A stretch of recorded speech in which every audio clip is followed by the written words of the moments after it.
Hello बच्चों, क्या हाल चाल, कैसे हो आप लोग। तो आज जो है क्लास 12 बायोलॉजी का जो अगला टॉपिक है, आज हम लोग बच्चों उसकी बात करेंगे। तो ये क्या है, पुमन की संरचना है। पुमन की संरचना में ये क्या पुमन है, इसमें परागकोश है, ये क्या है पुतंतु है। परागकोश आगे में क्या है, परागकोश जो है चार भागों में बढ़ जाता है।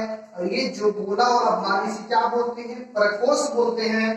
और प्रकोष्ठ में क्या होता है, लघु बीजाणुधानी। क्या होते हैं, लघु बीजाणुधानी। और जिसमें क्या होगा बच्चों, लघु बीजाणु जन्म होगा। उसके बारे में हम बात करेंगे। लघु बीजाणु में क्या होता है, प्रकोष्ठ में क्या होगा, लघु बीजाणुधानी, जिसमें लघु बीजाणु का निर्माण होगा। इसे क्या बोलते हैं, परागकण बोलते हैं। इसे क्या बोलते हैं बच्चों, परागकण। इसको क्या करो, कॉपी पे निकाल लो और वीडियो को ध्यान से देखना शुरू करो। तो ये जो है प्रकोष्ठ, प्रकोष्ठ में क्या है, लघु बीजाणुधानी। लघु बीजाणुधानी से क्या बनेंगे, लघु बीजाणु का निर्माण होगा, जिसे क्या बोलते हैं, परागकण। और लघु बीजाणुधानी में क्या होता है, लघु बीजाणु जनन। क्या होता है, लघु बीजाणु जनन। हेडिंग बना लो, लघु बीजाणु जनन। इसका फिगर पहले बना लेना बच्चों, उसके बाद हम लोग इसकी बात करेंगे। लघु बीजाणु क्या जन्म क्या होते हैं, जैसे ये कोशिकाएं थी।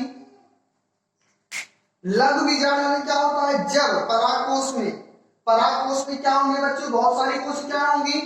परागकोश में बच्चों क्या होंगी, बहुत सारी कोशिकाएं होती हैं, जिसे हम क्या बोलते हैं, पहला तो यही है जो परागकोश होता है बच्चों, परागकोश। कोश में क्या होंगे, बहुत सेल होंगी, बहुत क्या होंगी, सेल होंगी। इसे क्या बोलते हैं, अधोस्तरी कोशिका। समझो बच्चों, यानी जो लघु बीजाणु में जो परागकोश है बच्चों, परागकोश में क्या होंगी, बहुत सारी सेलें होंगी। यहाँ पे लिख लो, बहुत सारी सेलें होंगी, बहुत सारी ये सेलें होंगी। इसे क्या बोलेंगे, अधोस्तरी कोशिका बोलेंगे। क्या बोलेंगे, अधोस्तरी कोशिका। यानी बच्चों जो परागकोश है, परागकोश में बहुत सी सेलें पाई जाती हैं, जिसे क्या बोलते हैं, अधोस्तरी कोशिका। यानी परागकोश बहुत से, जिसे क्या बोलते हैं, अधोस्तरी। यही जब अधोस्तरी कोशिका आकार में क्या हो जाएंगी, बड़ी हो जाएगी। समझो, जब यही अधोस्तरी कोशिका बच्चों क्या हो जाएगी, आकार में क्या हो जाएंगी, बड़ी हो जाएंगी, तब उसे बोलते हैं प्रप्रसु कोशिका। समझते हो, यानी पहले क्या है कि परागकोश में बहुत सारी कोशिकाएं होंगी, जिसे क्या बोलेंगे, अधोस्तरी कोशिकाएं बोलेंगे। और जब यही अधोस्तरी कोशिकाएं आकार में बड़ी हो जाएंगी, उसे बच्चे क्या बोलेंगे, प्रप्रसु कोशिका। यानी ये कौन सी कोशिका है, ये तो थी अधोस्तरी कोशिका है। जब ये आकार में बड़ी हो जाएंगी तो इसे क्या बोलेंगे, प्रप्रसु कोशिका। इसमें आकार में क्या कर दो, थोड़ा बड़ा कर दो।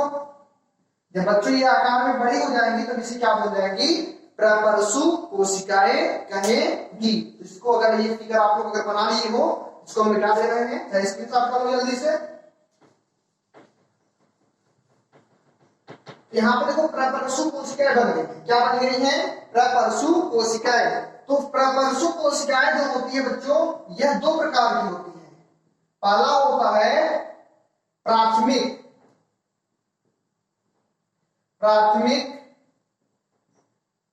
भित्तीय कोशिका। पहला क्या है बच्चों, प्राथमिक भित्तीय कोशिका। और दूसरा क्या है, प्राथमिक पुबीजाणु कोशिका। प्राथमिक पुबीजाणु कोशिका। समझो, लघु बीजाणु में परागकोश में बहुत सारी कोशिकाएं थी, जिसे क्या बोला गया था, अधोस्तरी कोशिकाएं। जब अधोस्तरी वाली कोशिकाएं आकार में बड़ी हो जाएंगी, इसे हम क्या बोल दिए थे, प्रप्रसु कोशिकाएं। अब प्रप्रसु कोशिकाएं को दो भागों में क्या गया है, बांटा गया है। ऐसे समझ लो, यानी प्रप्रसु कोशिकाओं को दो भागों में बांटा गया है, प्राथमिक भित्तीय कोशिका और दूसरा क्या है, प्राथमिक पुबीजाणु कोशिका।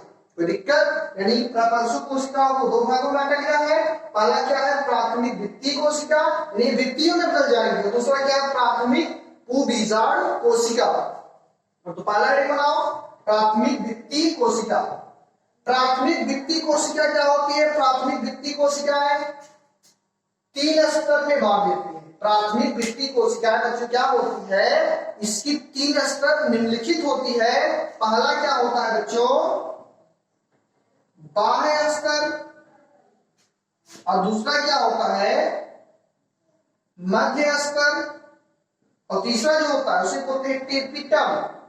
क्या बोलते हैं, टेपिटम। इसको समझो, यानी ये कोशिकाएं थी, ये प्रपर्शु कोशिकाएं में दो होंगे, यानी प्रपर्शु कोशिका समझ लो दो कोशिकाओं में बढ़ गई, प्रपर्शु कोशिकाएं दो कोशिकाओं में बढ़ गई।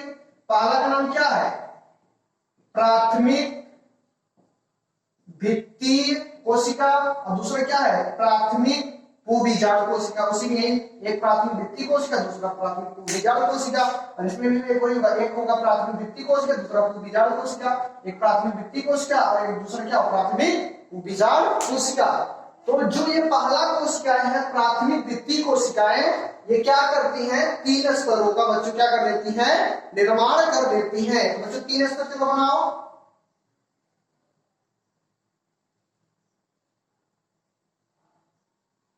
तीन स्तर बना दो।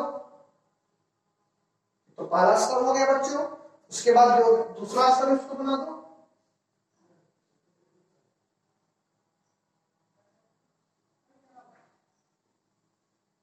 ये दूसरा स्तर हो गया बच्चों, और दूसरा स्तर कुछ ऐसे बन गया, तो कुछ इसी दूसरे स्तर में कुछ और थोड़ा सा बना दो। ये क्या है,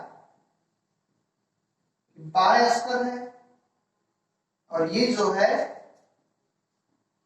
ये क्या है, मध्य स्तर हो गया।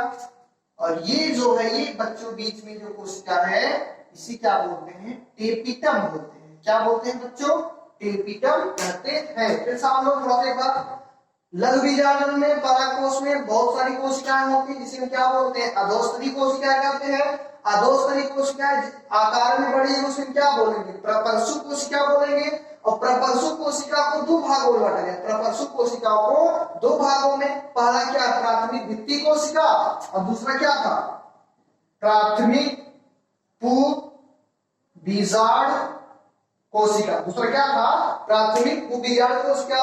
और जो प्राथमिक भित्ति कोशिका है इसके तीन स्तर है, बाह्य स्तर, मध्य स्तर, तीसरा क्या है, टेपिटम। इसको भी बना लो, इसको बना लो। इससे कोई दिक्कत हो तो बता। हो गया, हेडिंग क्या था, लघु बीजांड जनन। हेडिंग तो यही है, लघु बीजांड जनन। तो ये हो गया। तो प्राथमिक स्तर यानी प्राथमिक भित्ति कोशिका के बारे में बात हो गई। और जो दूसरा है प्राथमिक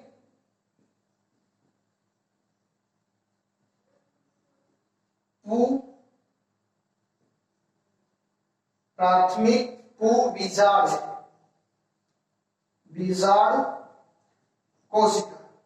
प्राथमिक पूबीजाड़ कोशिका बच्चों क्या होती है, इसके बारे में बच्चों बात करें। पहले इसमें क्या होता है, समसूत्री विभाजन होता है। क्या होता है, समसूत्री विभाजन होता है। जब बच्चे यानी प्राथमिक पूबीजाड़ कोशिका में, वहां तक चर्चा हो गई है दूसरे पहले तक। अब दूसरे की अगर बात करें, प्राथमिक पूबीजाड़ कोशिका में बच्चे क्या होता है, समसूत्री विभाजन होता है, जिससे लघु बीजाड़ मात्र कोशिका का बच्चों क्या होता है, निर्माण होता है। समझो, ये जो प्राथमिक पूबीजाड़ कोशिका है बच्चों, इसमें समसूत्री विभाजन होता है। जब इसमें समसूत्री विभाजन होता है तो लघु बीजाणु मात्र कोशिका, यानी लघु यानी स्मॉल बीजाणु मदर सेल का क्या होता है बच्चों, निर्माण होता है। उसके बाद इसमें क्या होता है, अर्ध सूत्री विभाजन। समझो, यानी समसूत्री के बाद लघु बीजाणु मात्र कोशिका बनती है, और जब लघु बीजाणु मात्र कोशिका बन जाएगी तब इसमें क्या होगी, अर्धसूत्री विभाजन होगा। जब इसमें अर्धसूत्री विभाजन होगा तो चार परागकण या लघु बीजाणु का निर्माण होता है। समझ लो, यानी प्राथमिक बीजाणु कोशिका में समसूत्र विभाजन होगा तो लघु बीजाणु मात्र कोशिका का निर्माण होगा, और जब यही लघु बीजाणु मात्र कोशिका में बच्चों क्या होता है, अर्धसूत्री विभाजन होता है, तो 4 परागकण या लघु बीजाणु का बच्चों क्या होता है, निर्माण होता है। तो लघु बीजाणु में क्या होता है, लघु बीजाणु में क्या होता है, लघु बीजाणु या परागकण का निर्माण होना लघु बीजाणु जनन कहलाता है। समझ लो, लघु बीजाणु या परागकण का निर्माण होना यानी बनना क्या कहलाता है, लघु बीजाणु जनन कहलाता है। इसके आगे बच्चों जो रहेगा मेरा परागकण। परागकण बन गया है, कैसे बना है, इसी प्रकार बना है, एकदम सिंपल में बता दिए हैं। तो जो ये परागकण की संरचना उसके बारे में हम लोग बच्चों नेक्स्ट वीडियो में बात करेंगे। तब तक के लिए हंसते रहो, मुस्कुराते रहो, वीडियो को ध्यान से देखते रहो। धन्यवाद।